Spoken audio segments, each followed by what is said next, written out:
आप सबको आपकी पूनम की तरफ से जय श्री राधे और स्वागत करती हूँ अपने मिनी ब्लॉग में। आज का ब्लॉग बहुत ही स्पेशल है। बिल्कुल भी समय नहीं था, फिर भी मैंने थोड़े थोड़े से क्लिप शूट किए आपके साथ शेयर करने के लिए, तो आप लोग एंजॉय करिए। अभी मैं खाना बना रही हूँ। परवल काट के रखे, परवल और आलू की सब्जी बनाऊंगी, पूड़ी बनाऊंगी, रोटी बनाऊंगी। मम्मी को आम बहुत पसंद है, पापा को भी आम बहुत पसंद है, तो आम दे दूंगी, चीनी पीस के दूंगी, गुड़ दूंगी, रास्ते में खा लेंगे अगर खा पाएंगे तो।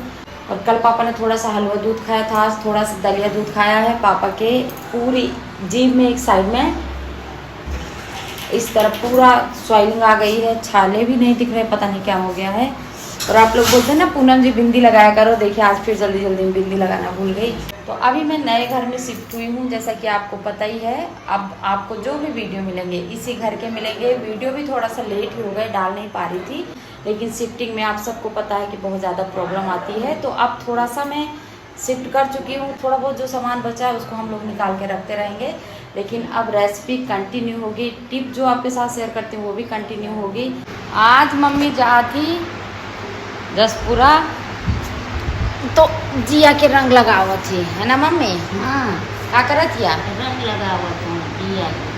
जब भी कहीं आते जाते हैं तो पैरों में अलता जरूर लगाया जाता है, शुभ माना जाता है, और ये हमारे यहाँ का कल्चर है। देखा मम्मी मुँह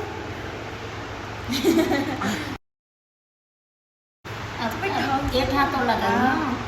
मम्मी को मैं अपने साथ 2 महीना पहले लेके आई थी। 2 महीना कैसे निकल गए पता ही नहीं चला। पापा मम्मी को लेने आ गए। भेजने का तो मन बिल्कुल भी नहीं है, लेकिन जाना तो पड़ेगा ही। सबको अपने अपने घर जाना पड़ता है और यही एक रिवाज है। और इससे ये भी सीखने को मिलता है कि कोई भी चीज स्थायी नहीं होती। ये मेरे पापा जी हैं, बोलने में अभी असमर्थ हैं क्योंकि जीभ में इनके प्रॉब्लम नहीं क्या हो गया, मुंह में इन्फेक्शन हो गया, पूरी जीभ में सूजन है। छाले तो नहीं दिखाई दे रहे हैं, लेकिन बोलना खाना पीना सब मुश्किल हो गया है।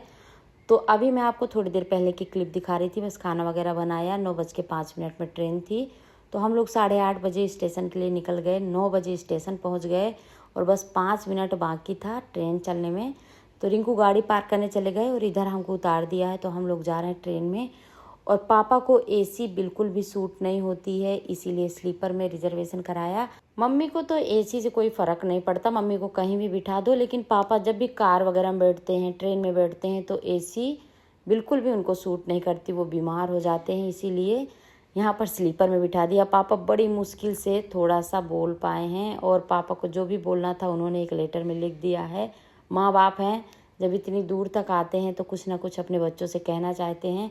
और सोचिए कि कोई बोल ही ना पाए। मेरे पापा तो इतनी बात करते हैं, मैं अपने पापा पे ही गई हूँ, लेकिन अभी बहुत ज़्यादा उनको प्रॉब्लम थी। जीभ इतनी मोटी हो गई, पूरी लाल। कोई पक्का बीमारी है या फिर इन्फेक्शन है, कुछ तो ऐसा हुआ है। अभी जाके वहाँ पर दिखाएंगे।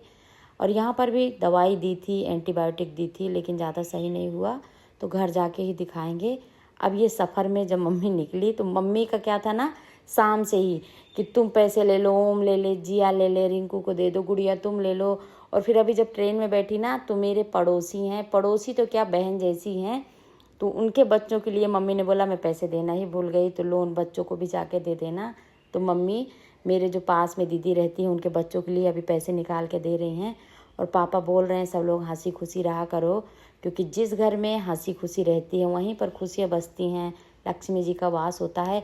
और बस मेरा शैतान बेटा गया था, तो उसने क्या किया, इमरजेंसी विंडो को ऊपर कर दिया, फिर वो नीचे ही नहीं आ रही थी। सब लोग परेशान हो गए।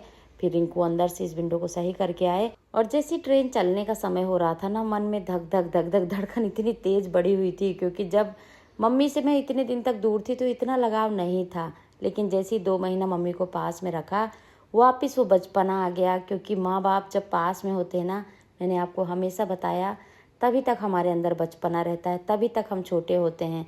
आज मेरा ये बचपन मुझसे दूर जा रहा है, मुझे वापस बहुत बुरा लग रहा है, बहुत ज़्यादा बुरा लग रहा है। ट्रेन चल दी और यहाँ पर मैं हताश, निराश और उदास रह गई।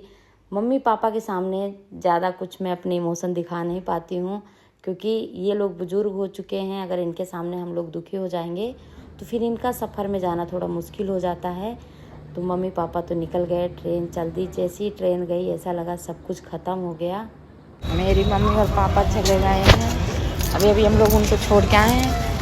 और पापा बोल नहीं पा रहे थे, तो मैंने आपको बताया था कि पापा की स्वेलिंग हो गई है, तो बोल नहीं पा रहे थे। पापा ने इस छोटा सा लेटर सबके नाम लिखा है, जिसको हम पढ़ के कुछ न कुछ समझ पाए। और अब मम्मी को विदा करके जा रहे हैं घर। बस ये वीडियो मैं यहीं एंड करूँगी।